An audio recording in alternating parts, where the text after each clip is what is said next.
Tasha. How you doing, boo boo? I'm okay. Hanging in there. Yeah. You okay? That was a little short. Okay, I'm okay. I'm okay. I'm just hanging in there. Mm. Fix your face though. I don't want it. Hey, Anomalies. We are back. Episode 14. Y'all getting old. Yes. They can know. This is our second episode of season 2, 2021. How about that? What? Yes. I can't believe this. We got an African American, Indian American woman vice president. 2021. Woo! This is the year. I like it. I love it. I like to see change. I like to see different things going on. And this being I didn't graduate from an HBCU, but I did attend an HBCU for an extended period of time before joining the military. And I think this is a win-win for all of those who kind of downplay the education and the general experiences that you gain from attending an HBCU. It's unparalleled. You don't get that anywhere else. And if you didn't grow up around your people, then the exposure at an HBCU is like none other. It's awesome. You get culture. You get family that you may not have had. I mean, it's so much that I could say about having attended an HBCU, but I've never attended an HBCU, but I did work at one. Yes, you did. To see the growth of the students from when they start, I got them when they first got there, and I would see them later on around campus. And when they first get there, they're so timid, and then you see them out hanging out, like, oh, you think you're grown now? So, yeah, it is like a family. Even when you work there, it was like a family. Because everybody that worked there was black. Everybody that I worked with was black. It was no white person. So, it was like I went to an HBCU. I mean, it was white kids. You know what I'm saying? Right. Uncle Dan, but I didn't work with any white people. Yeah. When I did IT there, so it's something that you can't find that or gain that anywhere else. It's wonderful. I love the students. The students were awesome. So yeah. So what we talking about today, Beans? Today we're talking about knowing when to leave a relationship.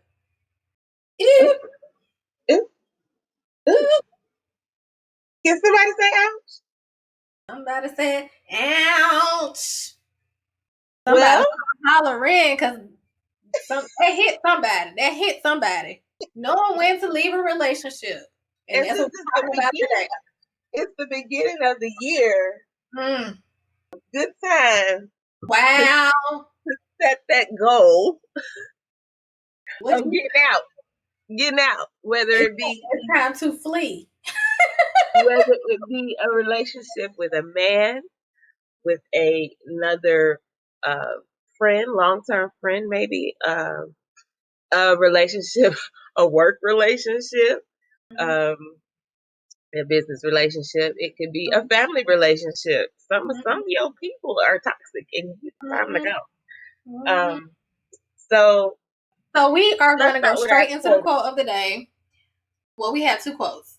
As we mature and become wiser, it becomes easier to see what we need to keep and what we need to leave behind. Walking away is the same as moving forward. That hit somebody. Second quote is, how can you achieve your full potential if you've got too firm a grip on things it would be better to let go of?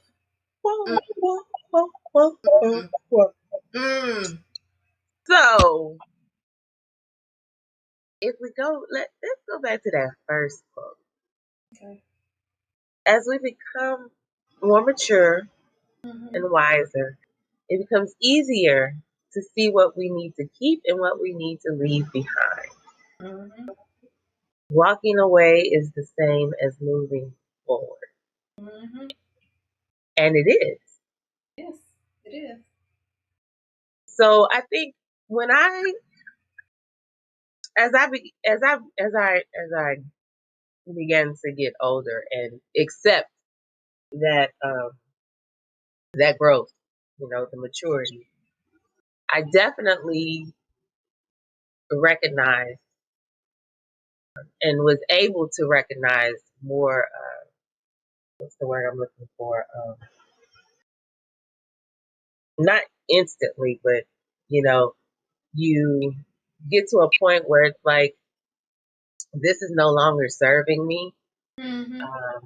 And when you begin to grow your circle with people who elevate you, Mm-hmm. then you definitely begin to see and even feel Mm-hmm. when it's time to cut ties with certain people, certain things. And you no longer feel like you have to give an explanation as well. That is, I think, the biggest thing Mm-hmm. for a lot of people when it comes to walking away from things or leaving things is that they feel like they have to give this long drawn out reason. The reason is because you want to or you need to or you have to in Mm-hmm. order for you to get where it is that you want to go. And Mm-hmm. that's going back to your goals. Sometimes your goals don't align with where you were. Mm-hmm. And in order for you to really, really get to that end point, you have to Yeah, cut those ties and walk away.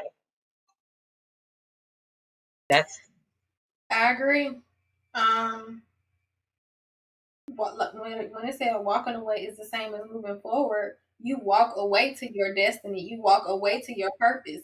And when you get older, you can definitely, because you know yourself better as you grow older, wiser, more mature. You know yourself better. And so you can vividly see in an instance what's not good for you and what needs to get away, what you need to get away from. Um, and sometimes it's hard to walk away. oh yeah. It could be a best friend. Y'all been friends for 25 years and you don't want to let that relationship go, but it's no longer serving you. She is a hindrance, or he is, whoever the person is a hindrance to your growth. Um, and the same goes for work relationships, your relationship with your job. Yep. Sometimes it's time to quit. Yep. And a lot of times if you don't quit, the universe will make you do something where you got to do it. Right. If you So say because I know when I was working at that HBCU, it had started to get real toxic. The environment had started to get real toxic. I didn't want to. When I first started working there, I loved working there. Like I wanted to go to work. You know what I'm saying? And by the right. time I resigned, I had got to where I didn't even want to go to work. It had got so toxic. Like the environment was not conducive with my health. It Mm-hmm. wasn't conducive with my growth. And at that same time, I was building my business, and I wouldn't have Black Fly or change. My boutique wouldn't have evolved to the Bayhive boutique. Like I wouldn't have all of the things that I have in my business if I was still working there, because it was stunting my growth. Because it was, like I said, it was so toxic. And the same thing happens with personal relationships; they get toxic. And sometimes you have to look at yourself and see if you're the toxic person. Because a lot of times we think that we're in a toxic environment when we're actually the toxin in the environment. So, Absolutely. um, but with personal relationships, if you got to sit in your driveway before you go in the house because you don't want to see the person that's in the house, that's a problem. Like, why are you still there? And I ain't talking about having to decompress in the car before you go in the house of your family. No, that's not what I'm talking about. I'm talking about when you are genuinely unhappy with the person that you're with and you got to sit in the car to woosah. Like, I got to go in here with this motherfucker. You know what I'm saying? Like, I don't have that. I don't have that when I come home. I want to come home to my husband. So, I want to, but I can't say that it wasn't a time that we were having problems, and I was like, and that's real. That's real. But you're gonna go through that. But when it's on a regular basis, where you are genuinely not happy to see your partner, it's time to go. When their actions damage your life in some type of way, it's time to go. So the other thing I add to that, like, if you are in this relationship and you still feel like you alone, like you're doing everything by yourself, you're the person that's putting the most into the relationship financially, emotionally, mentally. You're not being supported in the things that you are doing. You are basically already by yourself. So why are you still? I mean, the only thing that keeps you there is the fact that you don't want to let go of this, whatever it is that you feel like you need to have. And that comes from a place of trying to live up to somebody else's definition of what your life should look like. So when you think about the fact that, okay, I'm doing this by myself, that person's not involved. I'm doing this by myself, that person's not involved. And I'm talking about anywhere from love relationships to even your friendships, like you're building something and your friends do not support you. And I say friends. They don't ask you about what you have going on. They don't support you in any way, even, maybe be there. Like sometimes it's just enough to just like be there for someone. Like if they're putting on something or an event, be there. You might not have the financials to support them if they have a business or something, or you might not have the time to, I don't know, work for them. But if they have something, show up. If only for a second, or ask them about it. How did it go? Like there's a support level that if this is your friend, you should be some kind of involved. If this is your partner, you should be some kind of involved. If anything, relationships should not render you solo. You should have a partner somewhere in that. And they shouldn't hinder you from reaching those life goals. And that hindrance could be mental, it could be physical, it could be emotional. Be love. Yes, absolutely. And definitely financial, because say for instance you're with a partner and y'all are talking about y'all have this goal. We want to, I don't know, save $30,000 toward a house within a certain time frame. And this person is constantly out splurging on stuff that you all don't need. It's not necessary. Is that helping you all get to where you all said that y'all want to go? And if that's the case, and that person can't, help reach that goal, then why are we here? Why are we here? I could do bad by myself, huh? And I have time to be with somebody who is not interested in my life in any kind of way. Like, what's your purpose? What purpose are you serving? A warm body? I can get that from any damn well. Oh, and free.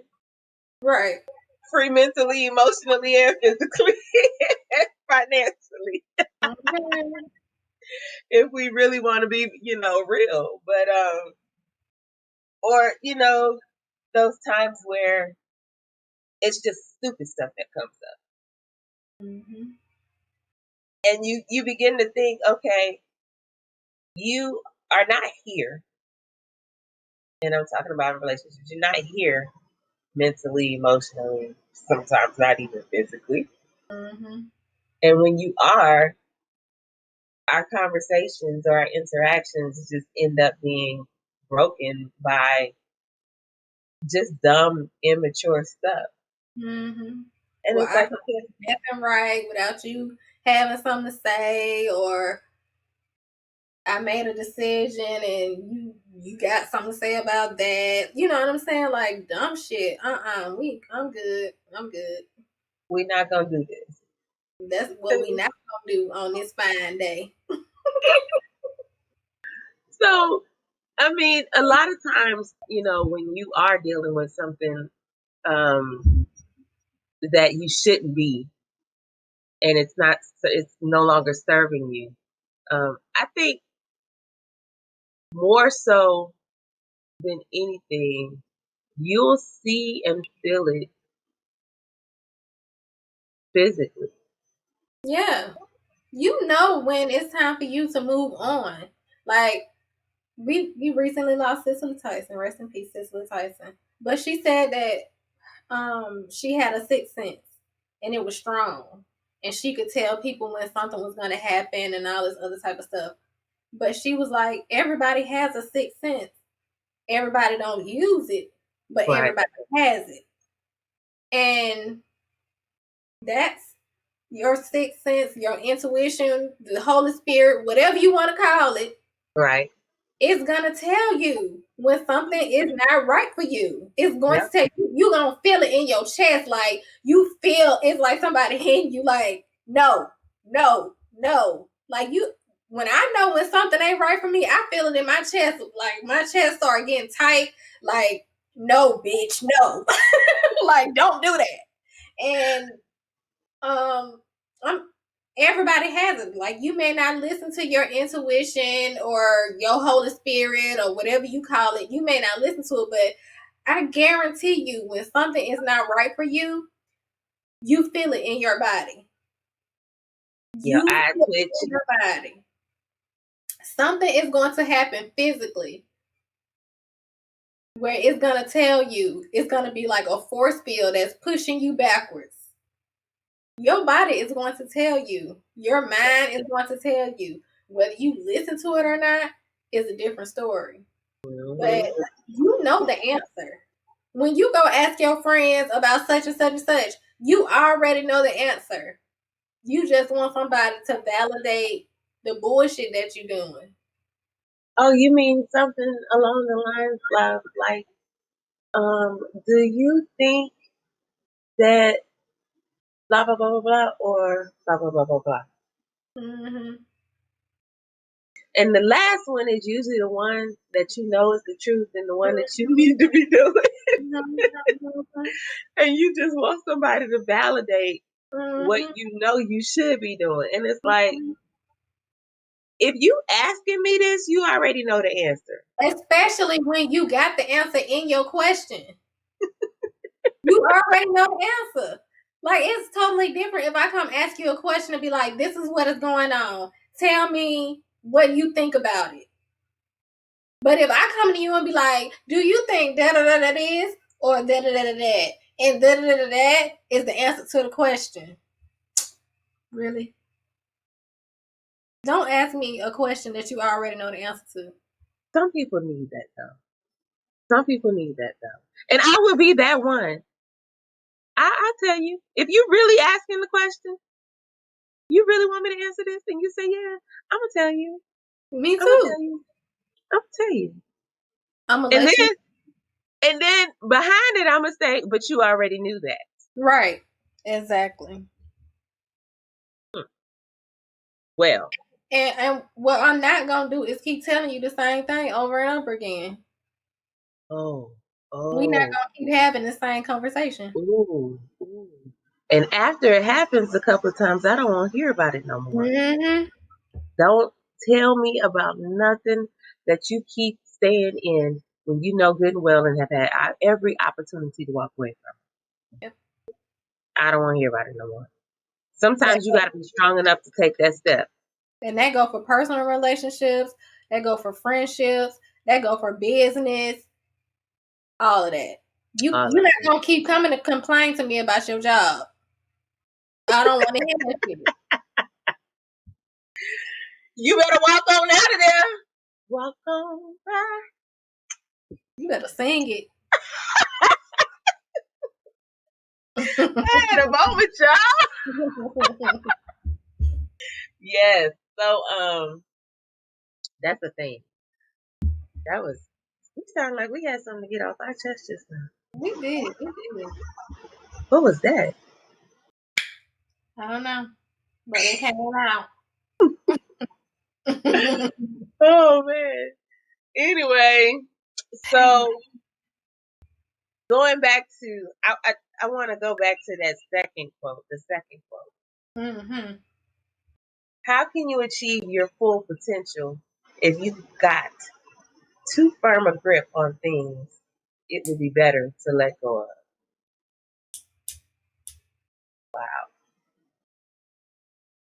Wow.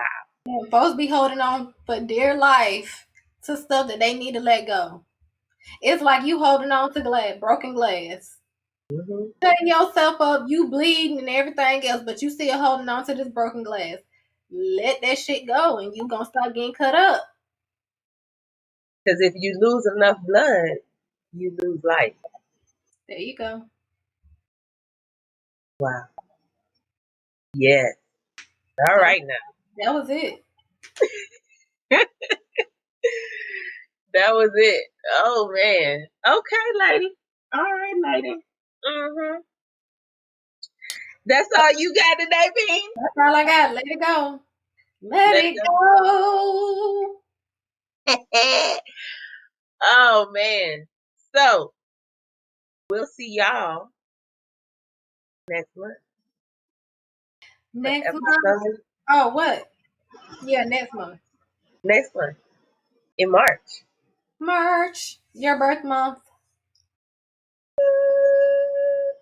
I'm not ready. I guess I'll get there eventually since it's the last day of the month. I shall be all right. Right. It'll be damn near April. Right. You got time, man. You got time. I know. I'm going to get my life together. Right. All right, Anomalies. All right, Anomalies. Love y'all. Love y'all. Thank you for listening. Peace.